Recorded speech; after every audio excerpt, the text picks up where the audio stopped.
기초 물리학. 이번 시간에는 온도와 열 역학 제1법칙에 대해 학습하겠습니다.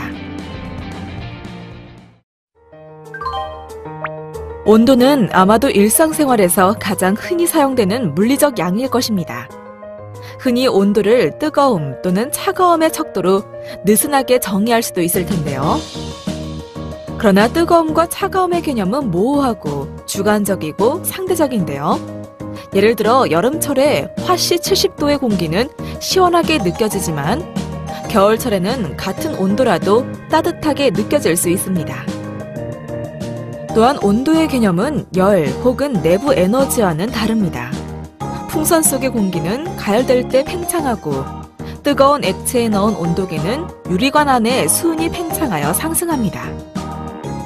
그리고 물체가 충분히 속박되어 있으면 팽창하진 않지만 반면에 구속에 대응하여 힘과 압력이 생겨나게 됩니다. 이러한 열 역학은 좀 더 실질적인 문제들을 다룹니다.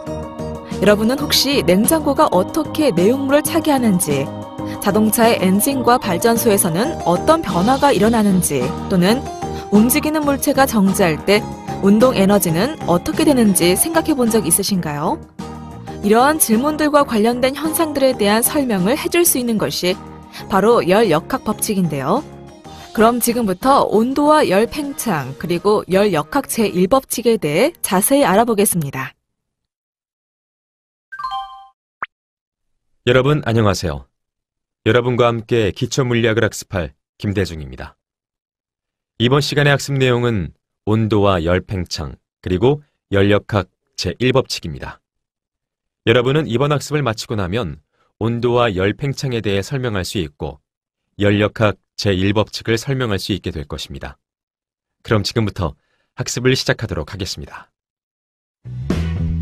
온도와 열 팽창.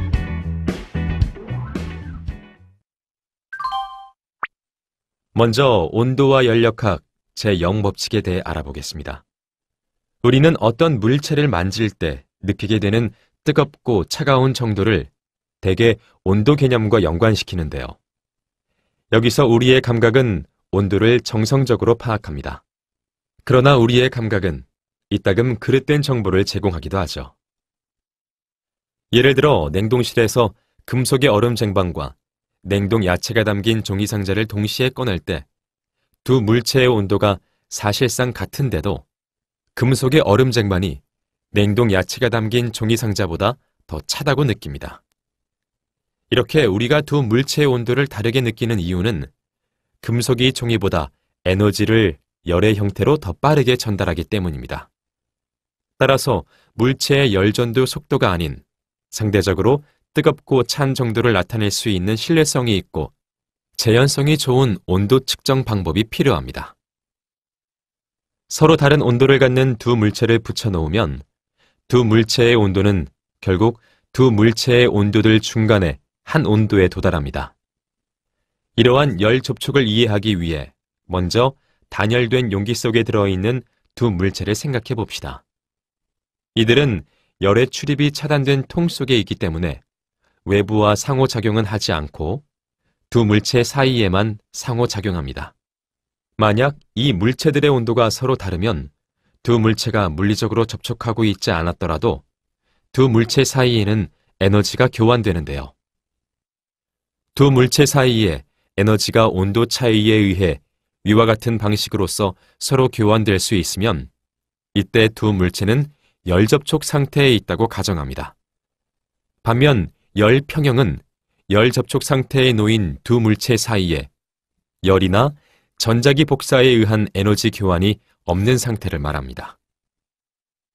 예를 들어 열 접촉 상태에 놓여 있지 않은 물체 A와 B 그리고 온도계가 있다고 생각해 봅시다. 이는 현재 A와 B가 열 평형 상태인지 아닌지를 밝히고자 하는데요. 먼저 온도계를 그림 A와 같이 물체 A에 열 접촉시켜 열 평형에 다다르도록 합니다. 열 평형일 때 온도계의 수치는 일정하게 유지되므로 그 수치를 기록합니다. 그 후 온도계를 A에서 떼고 그림 B와 같이 물체 B에 열 접촉시킵니다. 역시 열평형에 이를 때까지 기다린 후 온도를 측정합니다. 만약 두 수치가 같다면 물체 A와 B는 서로 열평형 상태에 있다고 할 수 있습니다. 그리고 A와 B 두 물체를 그림 C와 같이 접촉시킨다면 두 물체 사이에는 에너지의 교환이 없을 것입니다. 이러한 결과를 연력학 제0법칙이라고 합니다. 만약 두 물체 A와 B가 제3의 물체 C, 즉 온도계와 각각 열평형 상태에 있으면 A와 B는 서로 열평형 상태에 있는 것입니다. 연력학 제0법칙은 실험적으로 쉽게 증명되고 온도를 정의하는 데 사용되기 때문에 매우 중요합니다. 그럼 온도란 무엇일까요?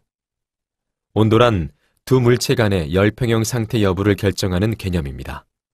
가령 두 물체가 서로 열평형 상태에 있으면 두 물체의 온도는 서로 같고 역으로 두 물체의 온도가 서로 다르면 두 물체는 서로 열평형 상태에 있지 않죠. 여기서 문제. 크기, 질량, 그리고 온도가 서로 다른 두 개의 물체가 열 접촉 상태에 있습니다. 어떤 방향으로 에너지가 움직일까요?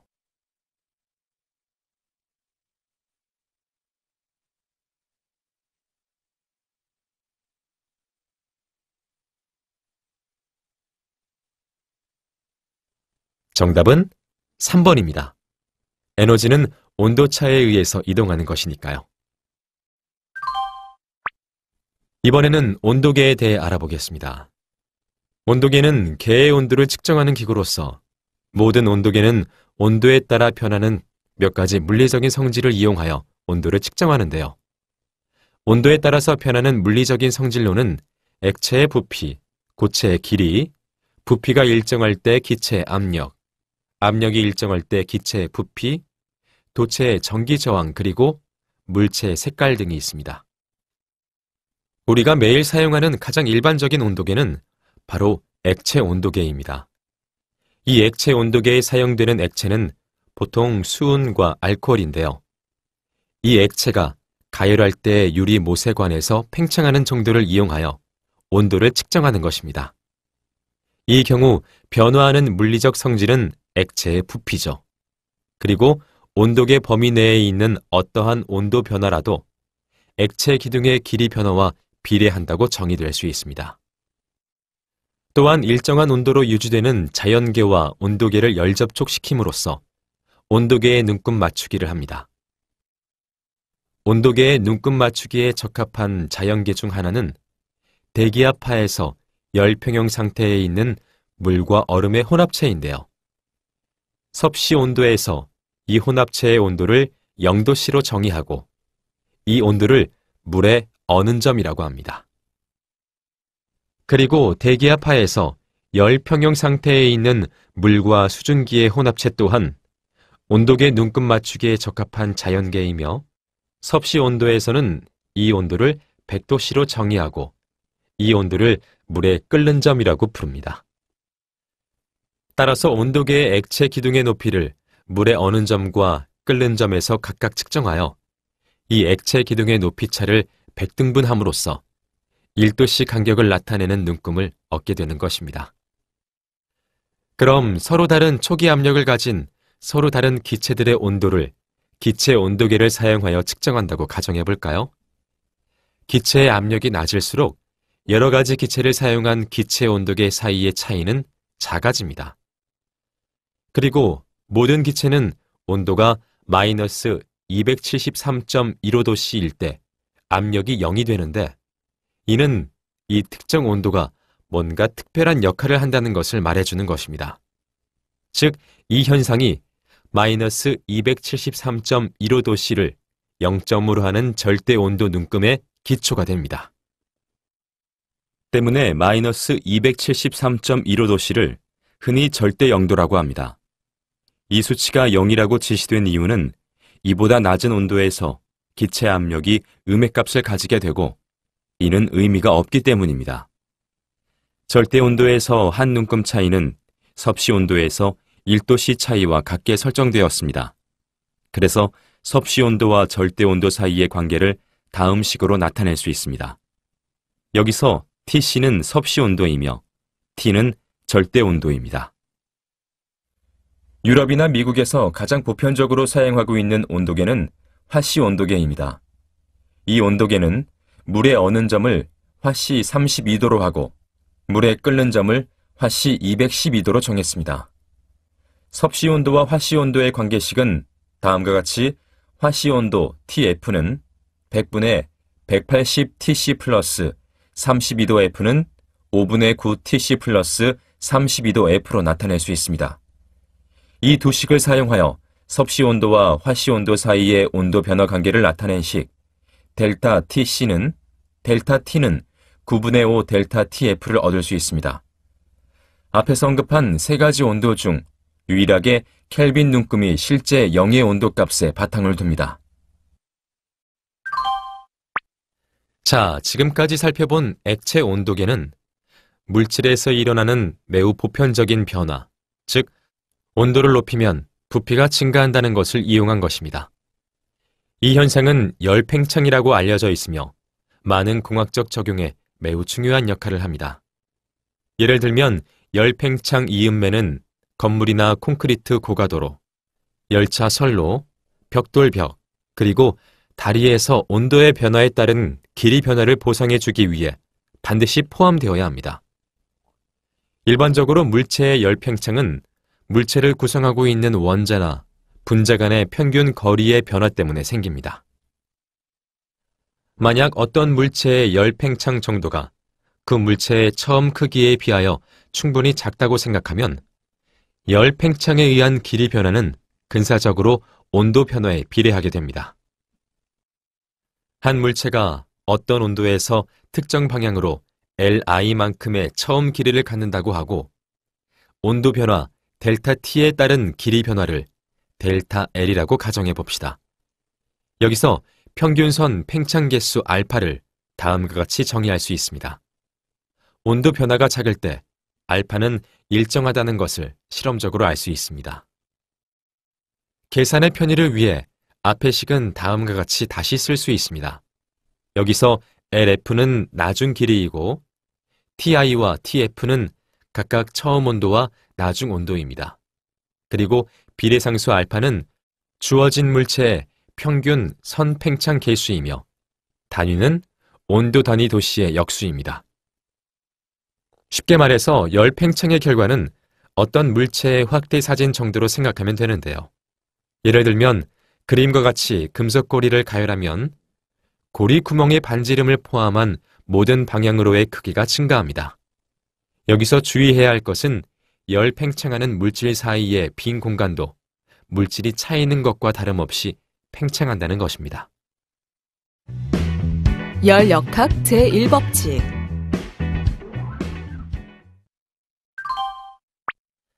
에너지 보존 법칙이란 개의 에너지에서 발생하는 변화는 개의 주위와의 경계를 넘나드는 에너지의 합과 같다는 것입니다. 오늘 살펴보게 될 열역학 제1법칙은 이 에너지 보존 법칙의 특수한 경우로서 개에서 유일하게 내부 에너지의 변화만 일어나며 에너지는 열과 일에 의해서만 전달되는 것을 말하며 내부 에너지 델타 E 인트는 열량 Q와 한일 W의 합으로 나타낼 수 있습니다. 열역학 제1법칙의 중요한 결과는 개의 상태에 의해 그 값이 결정되는 내부 에너지라는 양이 존재한다는 것인데요. 따라서 내부 에너지는 압력, 부피, 그리고 온도처럼 상태 변수라 할 수 있습니다. 그럼 먼저 주위와 상호작용이 없는 고립계를 상상해 봅시다. 이 경우 열에 의한 에너지 전달도 없고 개의 해준 일도 0이므로 내부 에너지는 일정하게 유지됩니다. 즉 Q는 W는 0이므로 델타 E 인트는 0이 되어 처음 내부 에너지 델타 E 인트 I는 나중 내부 에너지 델타 E 인트 F가 됩니다. 따라서 고립계의 내부 에너지 델타 E 인트는 일정하다고 결론 지을 수 있습니다. 다음은 개가 시작한 상태와 끝이 동일한 상태로 돌아오는 순환 과정에서 개와 그 주위와의 에너지 교환이 일어나는 경우를 생각해 봅시다. 이 경우 델타 E 인트는 상태 변수이므로 내부 에너지 변화는 0이어야 합니다. 그러므로 순환하는 동안 개에 더해진 에너지 Q는 개의 한 일 W의 값이 됩니다. 즉, 순환 과정에서 델타 E 인트는 다음과 같이 나타낼 수 있습니다. 연력학 제1법칙의 응용은 어떠할까요? 연력학 제1법칙의 응용은 열이나 일에 의해 전달되는 에너지에 의해 내부 에너지의 변화가 일어나는 것과 관련됩니다. 그럼 우리가 흔히 접할 수 있는 열역학적 과정들을 정의해 봅시다. 먼저 단열 과정은 개에 열 에너지가 들어오거나 나가지 않는, 즉 Q는 0인 과정으로 정의하면 다음과 같습니다. 그리고 등압 과정이란 일정한 압력 하에서 일어나는 과정을 말합니다. 열과 일은 일반적으로 모두 0이 아닌데요. 등압 과정에서 기체의 한 일은 단순히 W는 -PVF-VI이며 여기서 P는 기체 압력입니다.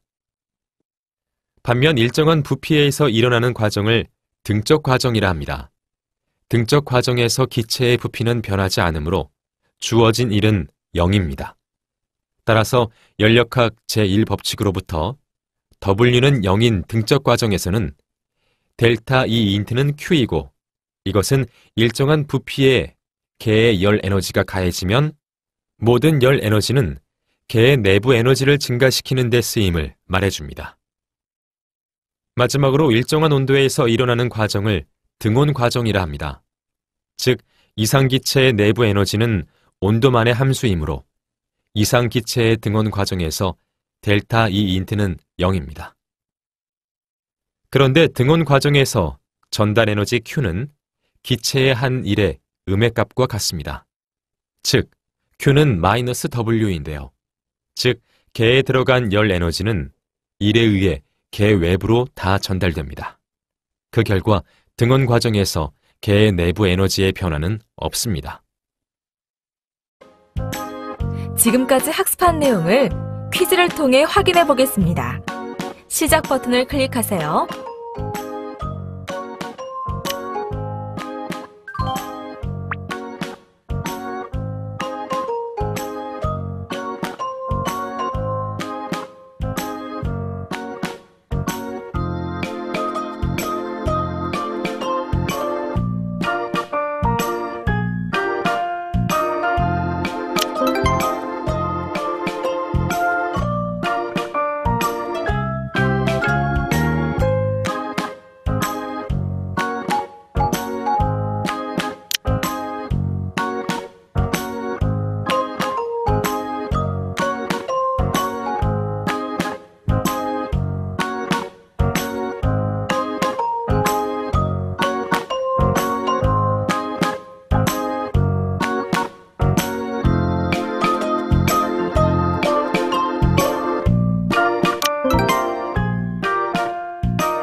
지금까지 학습한 내용을 정리해 보겠습니다. 학습을 상기하면서 내용을 확인하세요.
수고하셨습니다.